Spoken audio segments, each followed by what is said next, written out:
La Hora de la Verdad, para pensar y analizar las noticias de Colombia y el mundo. La Hora de la Verdad, en la red de Radio Red RCN, con Fernando Londoño Hoyos.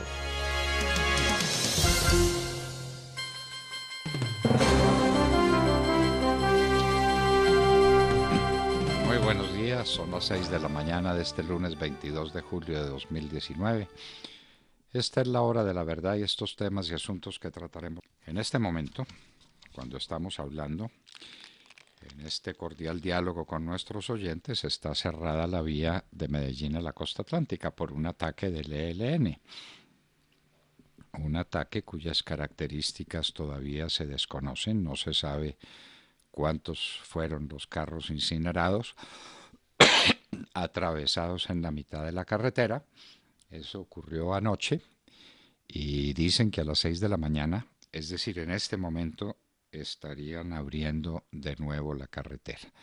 Prácticamente 12 horas de interrupción y esta es, por supuesto, La Paz. Y no en cualquier lugar, sino que es el punto de enlace entre la segunda ciudad de Colombia, la ciudad industrial por excelencia, Medellín, y la costa atlántica. Entonces, estos son pues las pruebas de que la paz está en plena marcha. Como dice la ONU, que esto es la maravilla y que esto es el gran experimento que se ha hecho en el mundo por conseguir la paz. Sobre la fumigación aérea, pues tenemos que manifestar nuestra sorpresa por la actitud tan positiva y tan entusiasta de la señora ministra de Justicia, Margarita Cabello, mujer de un talento enorme que supera con creces el nuestro, porque ella sí ha entendido exactamente qué fue lo que dijo la Corte y cómo las precisiones de la Corte permiten que ahora sí se vaya a hacer fumigación con glifosato, porque la otra no produjo resultado. La otra, como lo dijo el presidente Duque en su triunfalista discurso del 20 de julio, se erradicaron 80.000 hectáreas y alguien sembró otras 80.000 hectáreas porque volvimos a quedar en lo mismo. De manera que empate entre los bandidos y todo el poder del Estado en la erradicación de cultivos. Y la erradicación con glifosato, se dice que hay un largo camino por recorrer, que son muchos los estudios que hay que presentar, que son muchas las evidencias, que son muchos los recaudos que hay que tomar, y mientras tanto el país inundado de coca, la violencia enseñoreada de vastas regiones del país. Hay regiones donde no mandan los poderes públicos, la región del norte de Antioquia, por ejemplo, ciertas regiones de Arauca. Lo de Arauca es un drama. También en el Caquetá, en el Putumayo, en Nariño, que es un campo de coca. Uno no puede decir que ahí esté imperando el Estado, precisamente por la falta de fumigación que debió empezar. Nosotros insistimos en eso el 8 de agosto por la mañana, pero no se hizo, esperando que la Corte resolviera. La Corte resolvió y no sabemos cómo resolvió, no entendemos. Y estamos tocando un primer tema del discurso del presidente Duque, un discurso en el que nos quedó faltando la intervención del hombre de Estado, del hombre que traza los caminos, que fija las reglas, o un discurso muy de campaña, no hemos cambiado el tono de la campaña, con unos detalles y con unas curiosidades que uno no sabe pues a qué vienen, que una planta de generación de energía en el departamento del Cesar con 80 kilovatios de potencia sobre un problema de 10 o 12 millones de kilovatios que son los que tenemos que producir, y así sucesivamente, una cantidad de datos, de pequeñas cosas, de pequeños temas que le fueron suministrando al presidente seguramente los ministros, cada uno justificándose a su manera y cada uno diciendo lo bien que van las cosas y lo mucho que se va a invertir en esto o en aquello.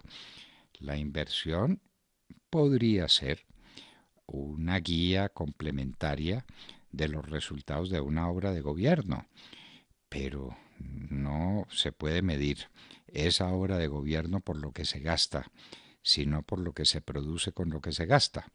Eso es lo que decimos en nuestro artículo en las dos orillas que ponemos hoy a consideración de los colombianos sobre ese discurso del presidente que honradamente fue muy inferior a su talento, a su capacidad. El mismo tono del discurso no es el tono solemne y grave, importante de alguien que está haciendo reflexiones profundas sobre el porvenir de la patria, sino de alguien que tenga que justificarse y que tenga que presentar como tema central del discurso del 20 de julio la justificación de su obra, de su persona. No, realmente no se trata de eso. El país, nos parece, estaba necesitando otra cosa, esperando otra cosa, buscando otra cosa muy distinta en todo, en el tono mismo, en la concepción, en la construcción. Ahí terminamos nuestro trabajo con un gracejo, si se quiere, que el presidente, no en una ocasión, sino en dos, utilizó el término de añoranza como de algo del futuro, cómo se vislumbra un futuro más promisorio, es decir, añoranza por ilusión, no, añoranza es el recuerdo doloroso de un tiempo pasado que por feliz se fue.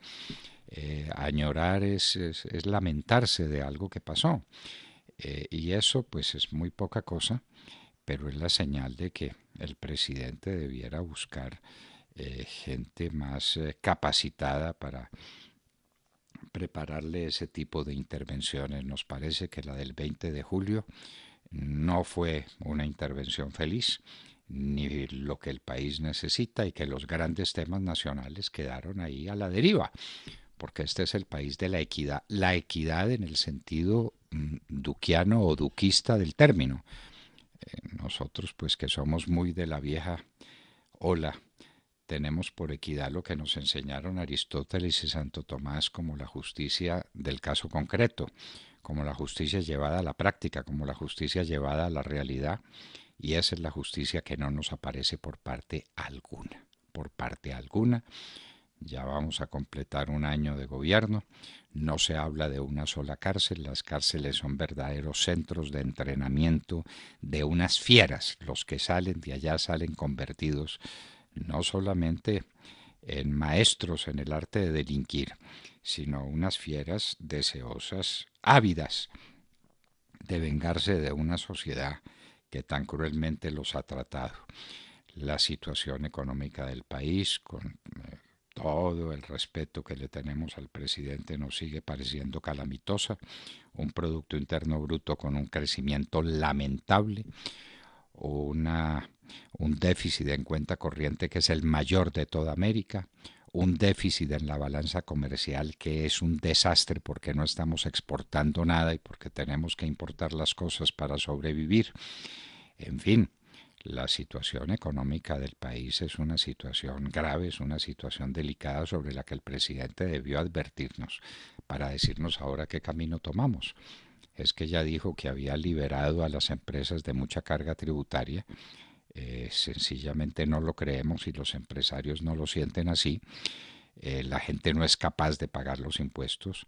El tema de la construcción es un tema dramático porque no solamente son los impuestos nacionales habituales, sino las cargas de los impuestos prediales y de la valorización, como en el caso de Bogotá, que hace que suceda lo que dijeron hace muy poco, que nadie quiere comprar una casa en las ciudades, especialmente en las ciudades importantes y especialmente en esta ciudad de Bogotá.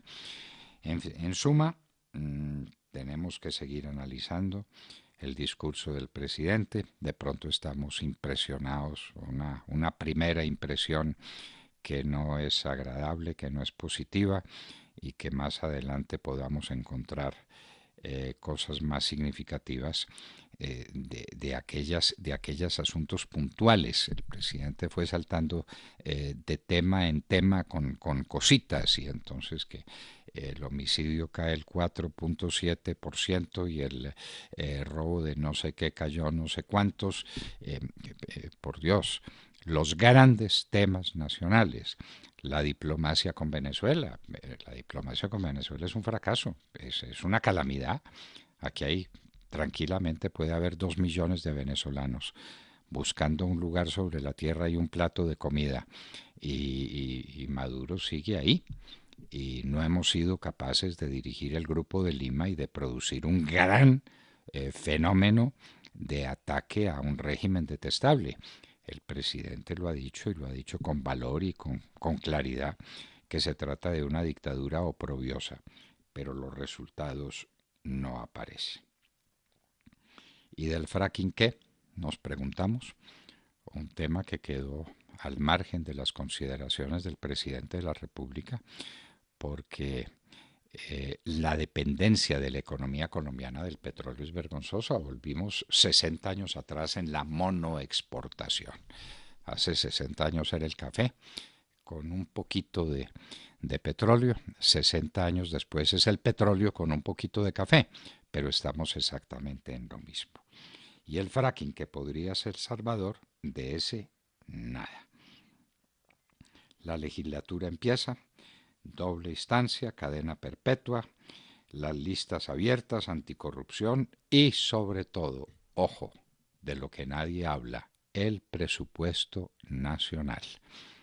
¿Qué nos tendrá el presupuesto este año? Aunque el señor presidente en su discurso dice que tenemos un superávit primario de carácter fiscal y eso es maravilloso. Pues si la cosa fuera tan maravillosa no estaríamos vendiendo la participación que tenemos en 100 empresas, que no hemos podido saber cuáles son, ni cuánto valen, ni a quién se le van a vender, solo que tenemos la cifra enorme de 6 billones de pesos para medio cuadrar la caja. Fue confirmada presencia del hongo en el banano. Ojo, ojo que esto puede ser desastroso para la agricultura y para la economía del país. Ojalá se logre contener ese brote, ojalá las medidas que se estén tomando sean suficientes, pero el hongo fue capaz de saltar desde Australia hasta Colombia. Que salte de La Guajira a la zona bananera o a Urabá es bastante más probable y es un hongo destructivo del banano y del plátano. Terminada la presa en Hidroituango, una buena noticia, lo que viene. Vienen tranquilamente 2 años de un proceso supremamente complicado. Esperamos que nos cuenten finalmente qué pasó con la casa de máquinas, cuáles son las cavernas que hay ahí, las dificultades que hay para recomponer lo que ya existía, para complementarlo y para que Hidroituango pueda estar produciendo dentro de 2 años. Mientras tanto, la situación energética del país no está despejada. Macaco viene deportado a Colombia. Y qué horror recordar los crímenes de Macaco, tan horribles como los crímenes de las FARC que están en el Congreso. Entonces Macaco paga 11 años de cárcel en los Estados Unidos, viene aquí a que le metan 10 o 20 o 30, todos los tiene merecidos, muy bien merecidos. ¿Y los de las FARC hicieron lo mismo? ¿No es la igualdad, el tratamiento igual de circunstancias iguales? Ah, no, es que Macaco violaba y mataba sin norte político. En cambio, los de las FARC violan y matan porque son un partido político.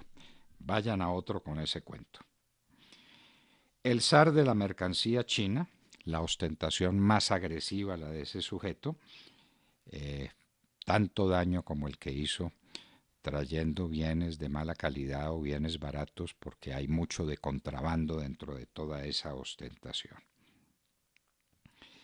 El presidente del Perú, Alejandro Toledo, estará en una cárcel de los Estados Unidos mientras se decide el tema de su extradición al Perú. En el Perú sí pasa. El presidente Alan García, el presidente Ollanta Humala, el presidente Kuczynski, el presidente Alejandro Toledo. 4 expresidentes afectados, pero durísimamente por el tema Odebrecht. En Colombia no pasa absolutamente nada. En el país de la equidad. Válganos Dios. Avalancha incomunica al pueblo de Colombia Huila.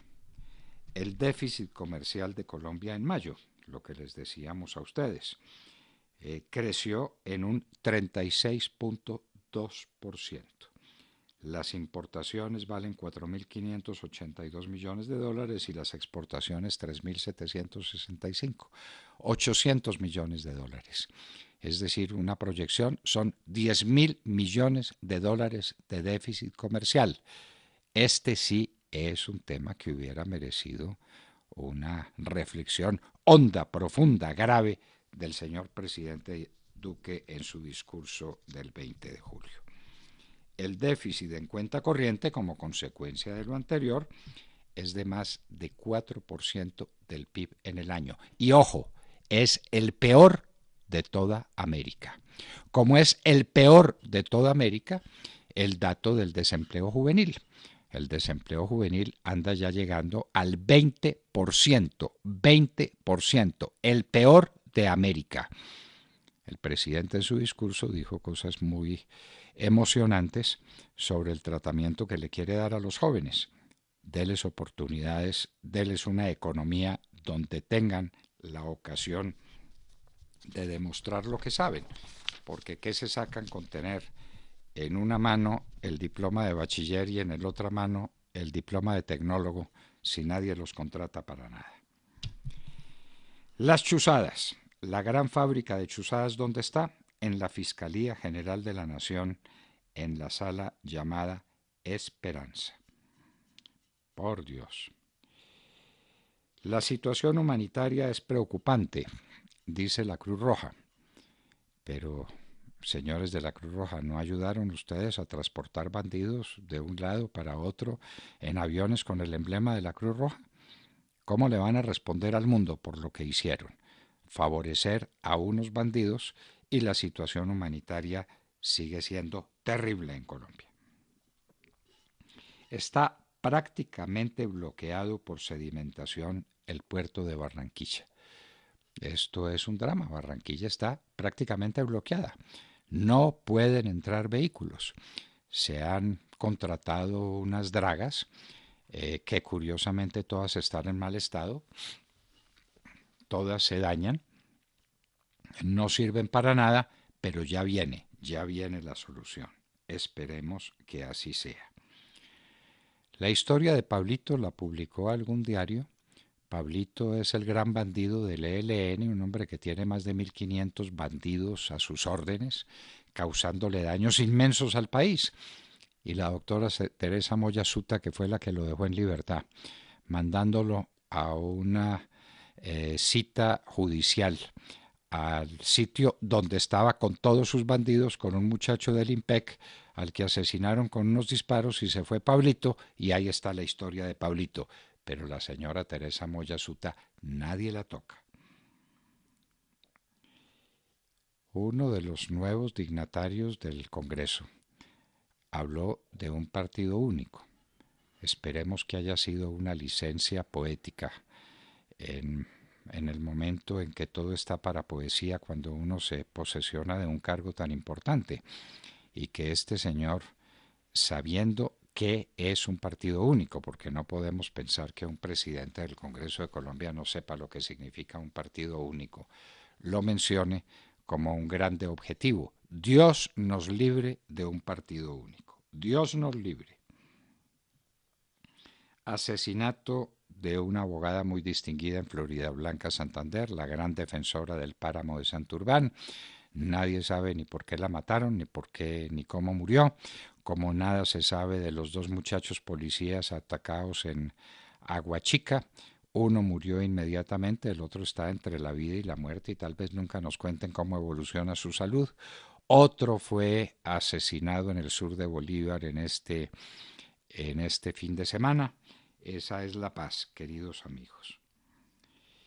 Los días más calurosos seguidos de tormentas en los Estados Unidos.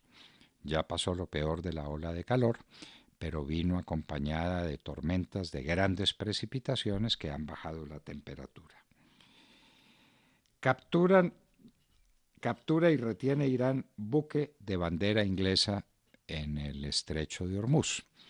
Otro motivo de dificultades, pero hay un hecho que ha pasado prácticamente desapercibido, y es que China tiene la prohibición de los Estados Unidos de recibir petróleo iraní, y hay una cantidad de petróleo gigantesco de Irán en los puertos de China, que China no acepta, que lo rechaza, y sería tanto como para que cayera el precio del petróleo.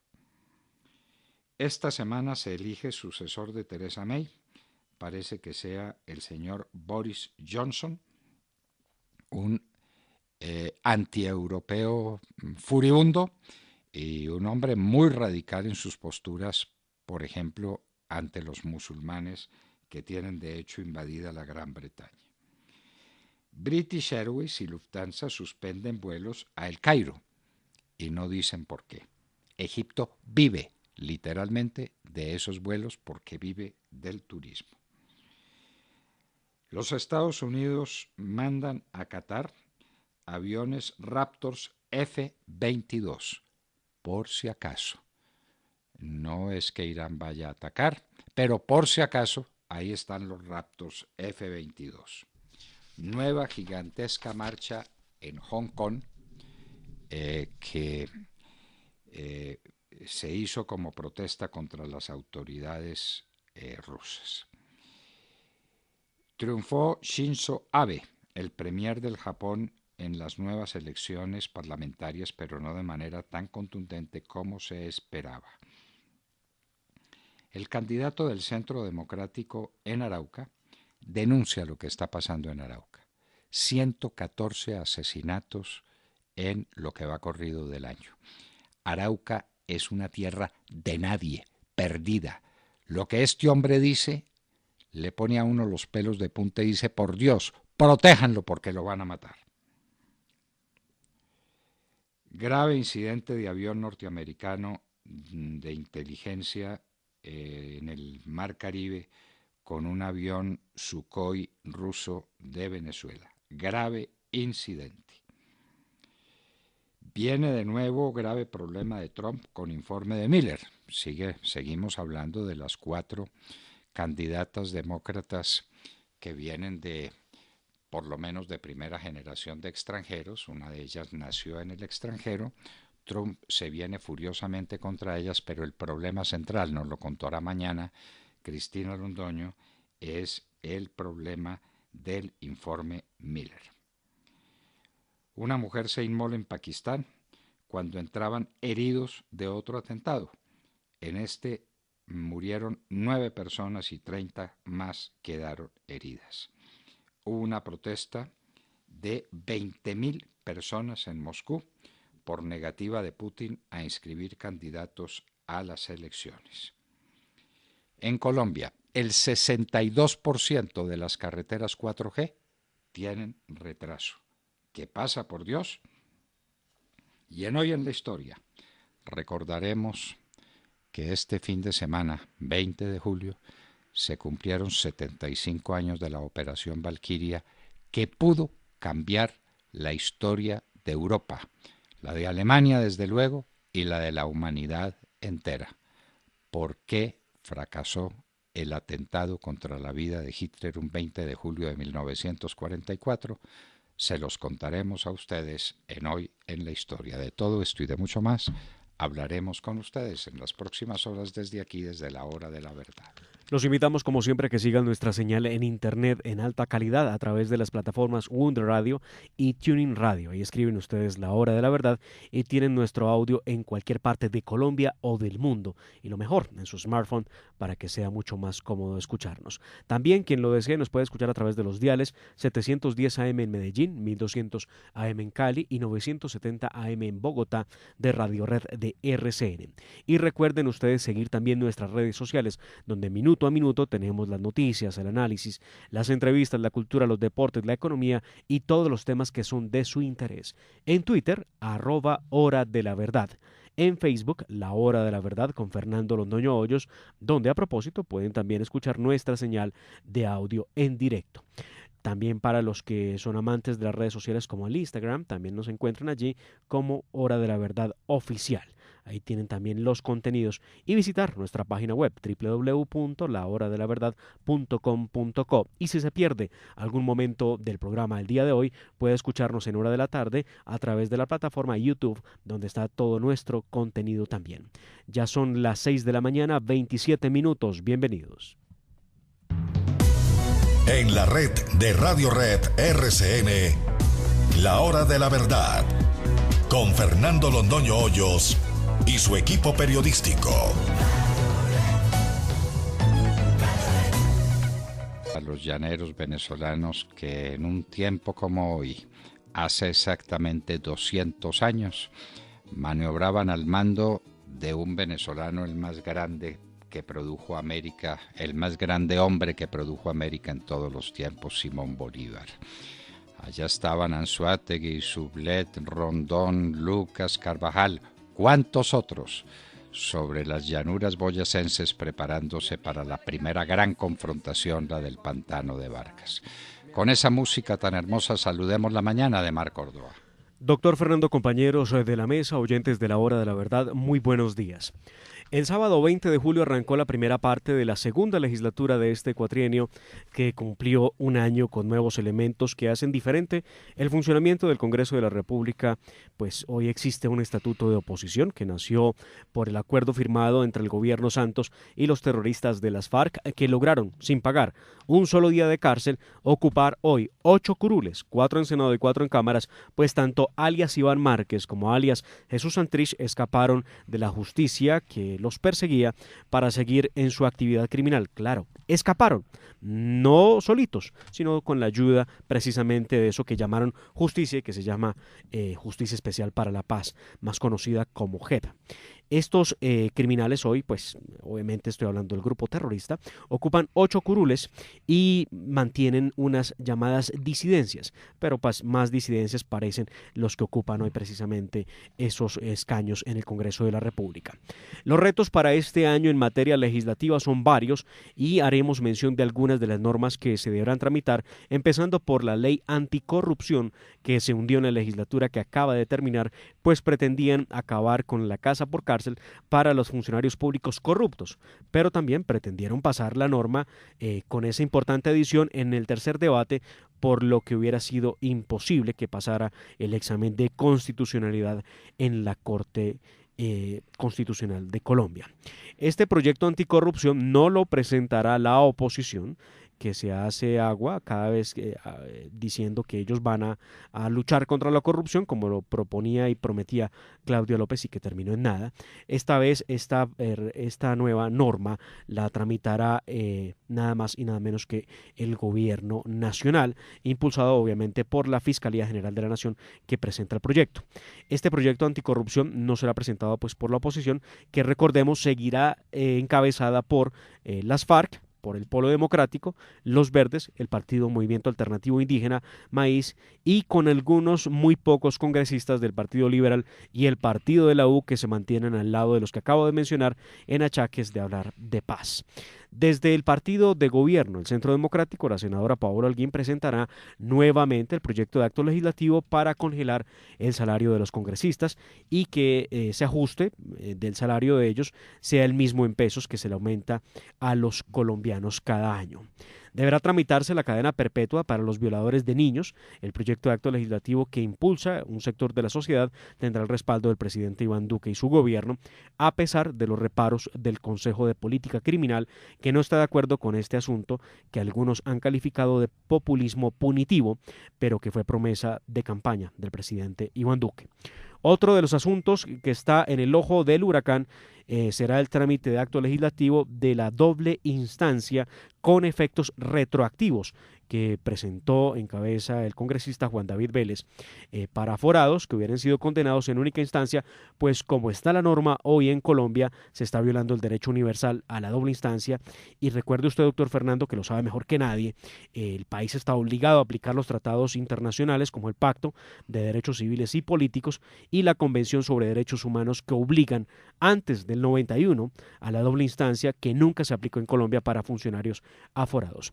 Y muy al oído les cuento que desde el Ministerio de la Justicia se buscará hacer una serie de reformas a la justicia, pero no de manera integral, sino por partes, en la medida en que resulta más fácil de tramitar pequeñas reformas que una grande que termine archivada por falta de trámite en los debates. Puede que en esto tenga algo de razón el gobierno nacional y logre alguna cosa importante. Ya veremos cuál es el contenido de esas reformas que se impulsan. Esperamos que entre esas reformas aparezca una que impida que sea el Congreso de la República, exactamente el Senado, el que elija a los magistrados de la Corte Constitucional. Esto es lo que viene con la gran pregunta, doctor Fernando. ¿Logrará el gobierno del presidente Iván Duque la gobernabilidad que tanto le costó y le faltó en la primera legislatura? Vamos a ver qué ocurre. Eso de la reforma a la justicia por partes, pues a mí no me convence. Mi formación filosófica y jurídica me dice que los problemas hay que entenderlos y hay que resolverlos de manera integral, como un todo, como una estructura. La justicia es una estructura que está haciendo agua por todas partes y eso tiene que cambiar. Usted habla del origen de la Corte Constitucional en el Senado y qué tal el origen de las demás cortes en el Congreso de la República a través del Consejo Superior de la Judicatura. Claro. Son los políticos los que eligen a los jueces.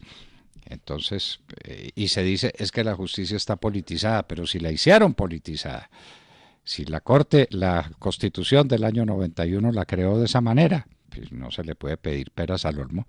Lo que viene de la política es la política y entonces el manzanillismo, las intrigas es lo que desemboca en una selección de candidatos para que las Cortes y el Consejo de Estado elijan sus magistrados.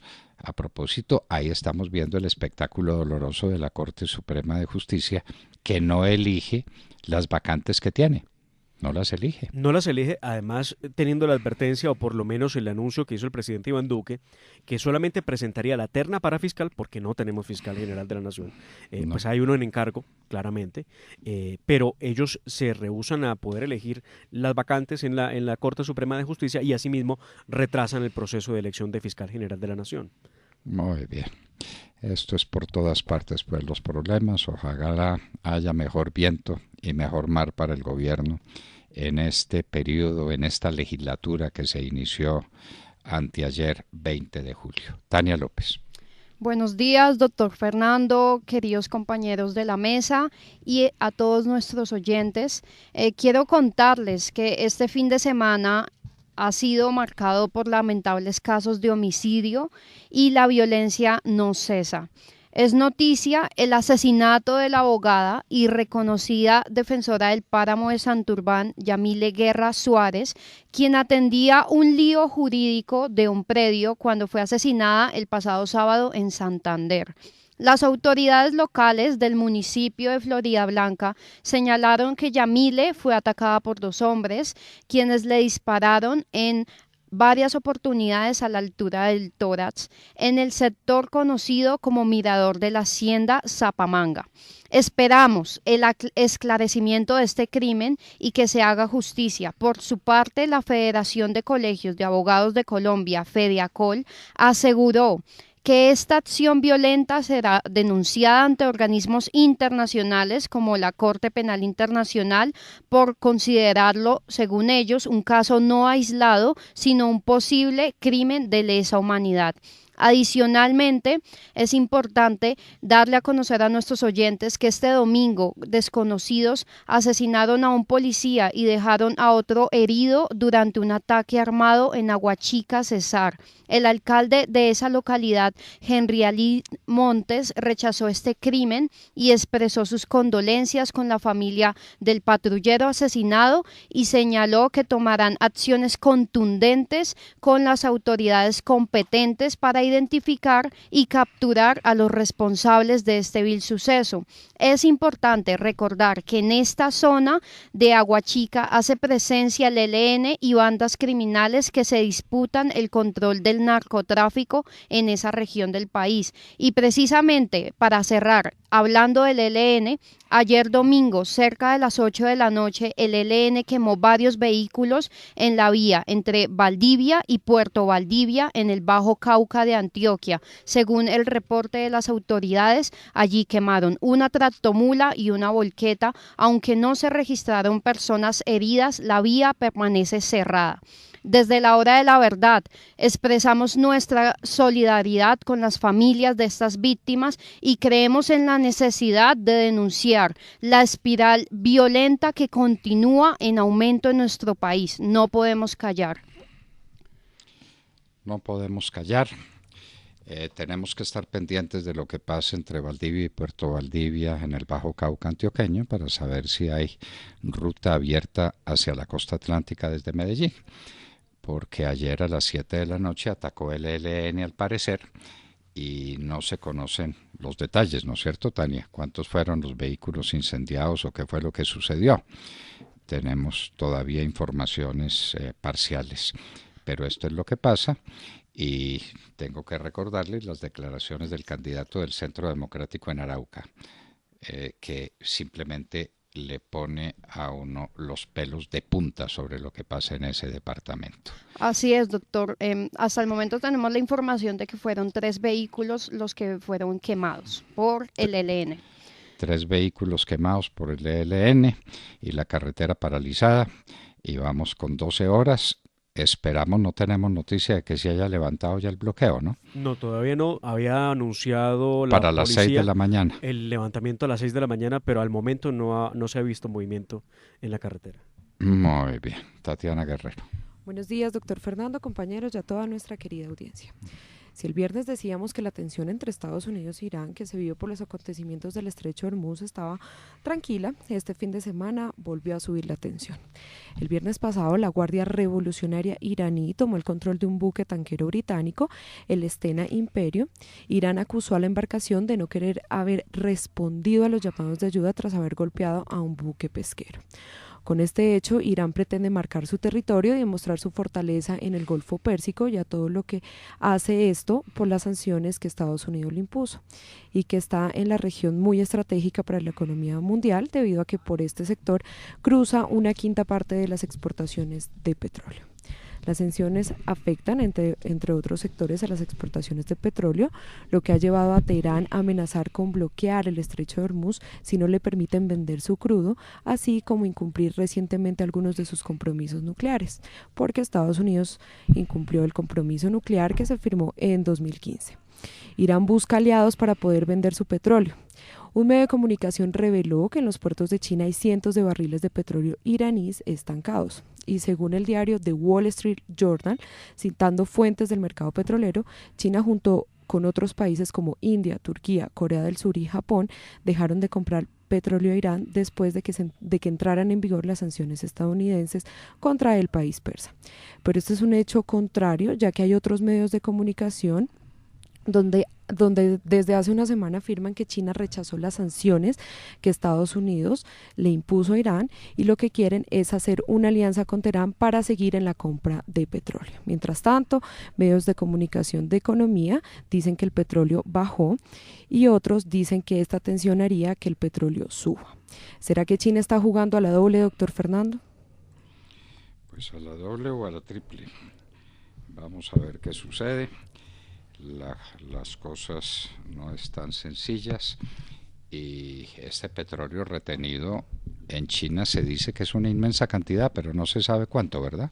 No, doctor Fernando. Hay un medio de comunicación que dice que este solamente estaba aquí pues escondido o pues lo tenían ahí porque no tenían dónde más guardar el petróleo. Eso es lo que dice otro medio de comunicación, pero no se dice la cantidad pues de cuánto petróleo parece existe. Que son millones de barriles. Que es tanto que eso podría, que si sale eso al mercado por alguna parte, podría bajar el precio del petróleo.